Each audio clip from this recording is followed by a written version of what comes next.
हम धर्म की बात करते हैं तो धर्म का सही अर्थ है सिविलाइजेशन, सभ्यता।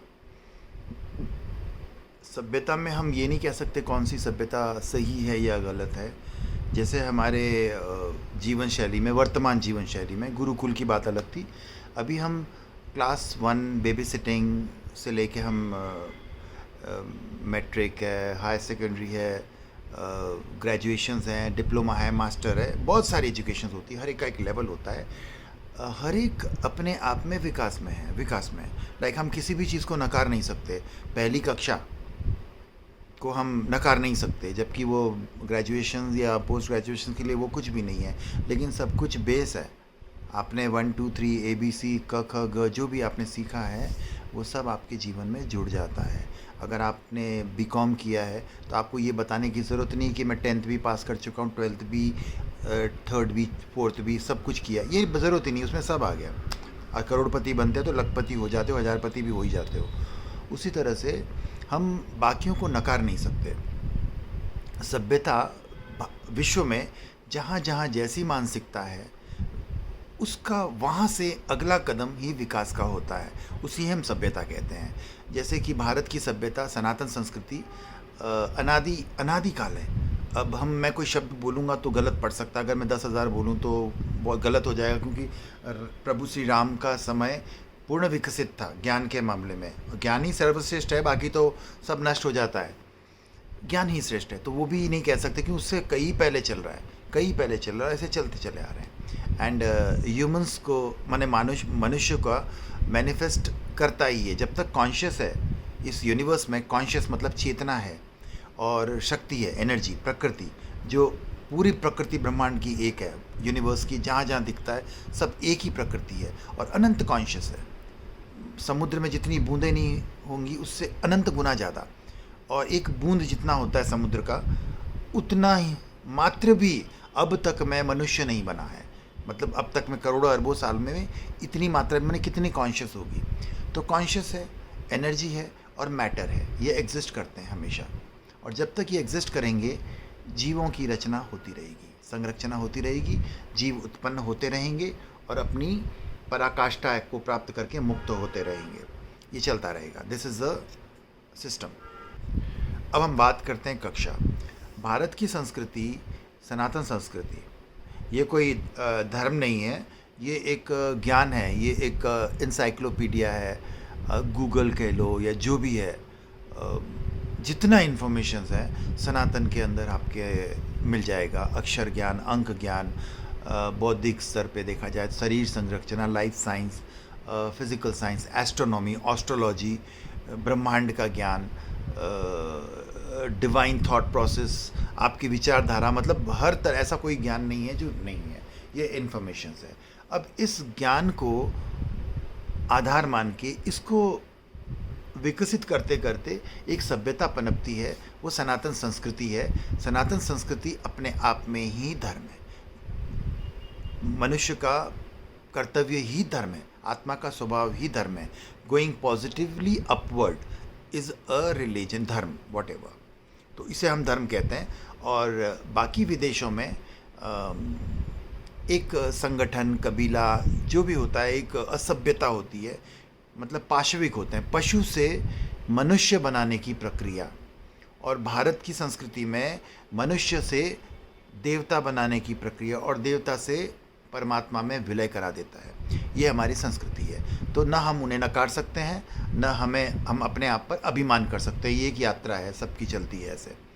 तो इसमें कोई मैं आपसे इतना कह रहा हूँ, आपसे रिक्वेस्ट है कि एक रिपोर्टर की तरह मुझसे सवाल जवाब करिए और आड़े टेढ़े तीर भाले सब मारिए, सवाल का जवाब मिलेगा। हो सकता है मुझे कुछ सीखने को मिल जाए, लाइक मेरी गलतियाँ मुझे पता चल जाए।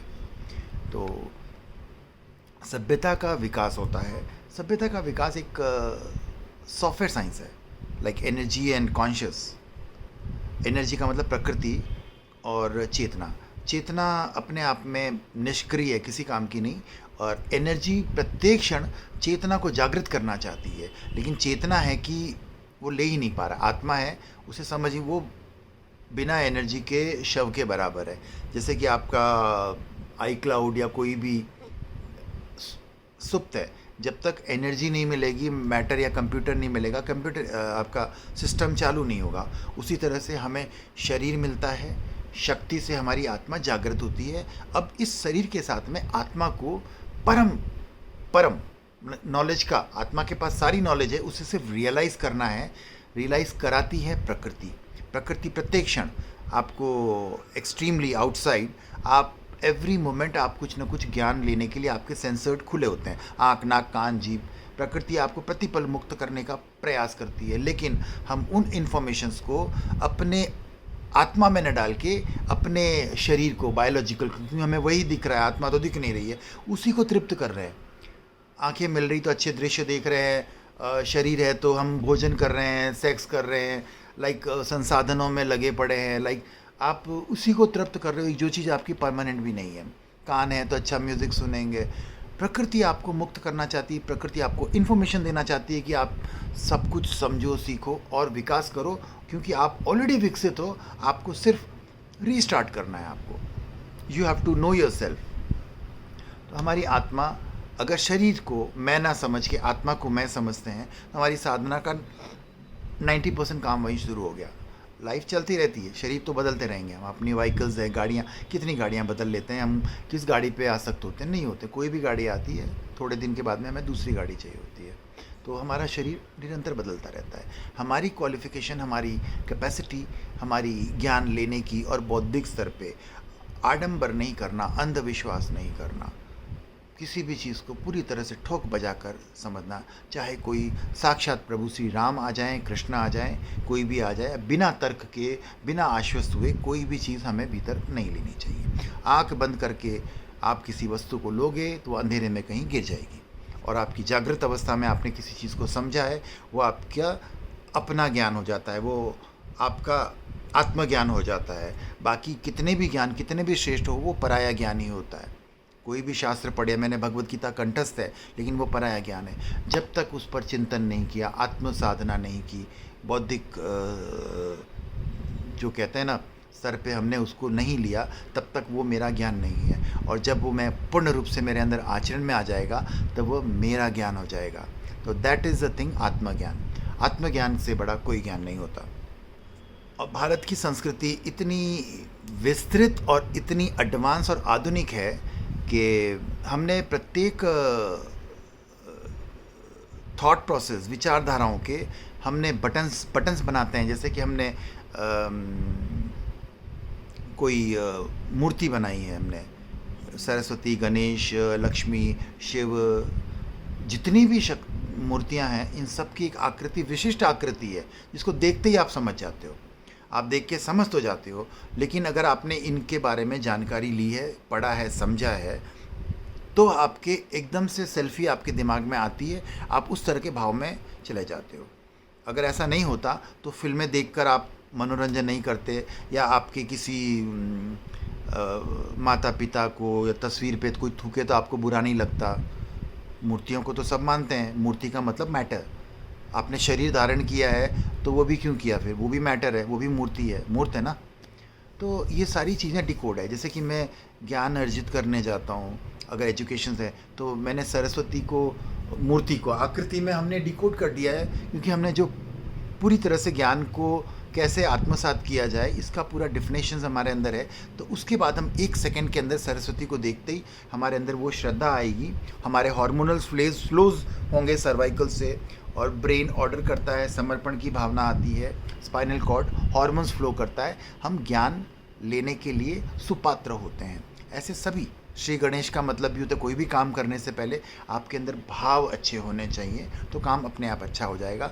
तो ये आकृतियाँ एक बटन की तरह हैं, भाव महत्वपूर्ण है, आपकी भावना महत्वपूर्ण है। मेरे घर में कोई तस्वीर लगी हुई है, लेकिन उससे मुझे फ़र्क नहीं पड़ता, लेकिन अगर मेरे भाव हैं उसके लिए, तो वो भावना महत्वपूर्ण है।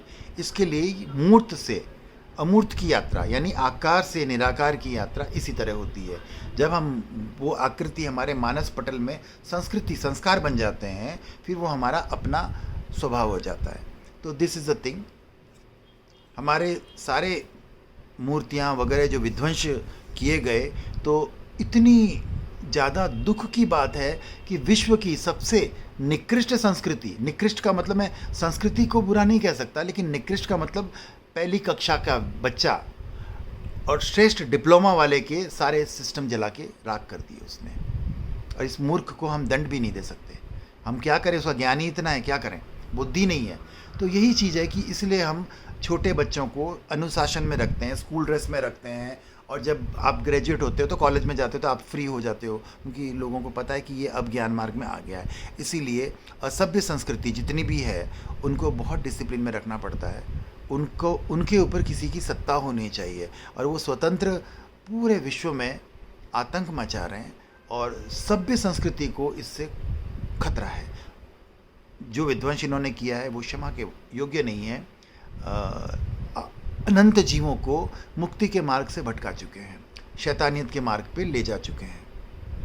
अब मैं किसी की बुराई करना अच्छी बात नहीं, लेकिन ये अगर प्रतिबोधक है तो ये बहुत अच्छा है, कोई किसी को समझ सकता है तो। और प्लीज़ सवाल करो, गाली दो, और मेरे उत्तर की प्रतीक्षा करो। जय गुरु।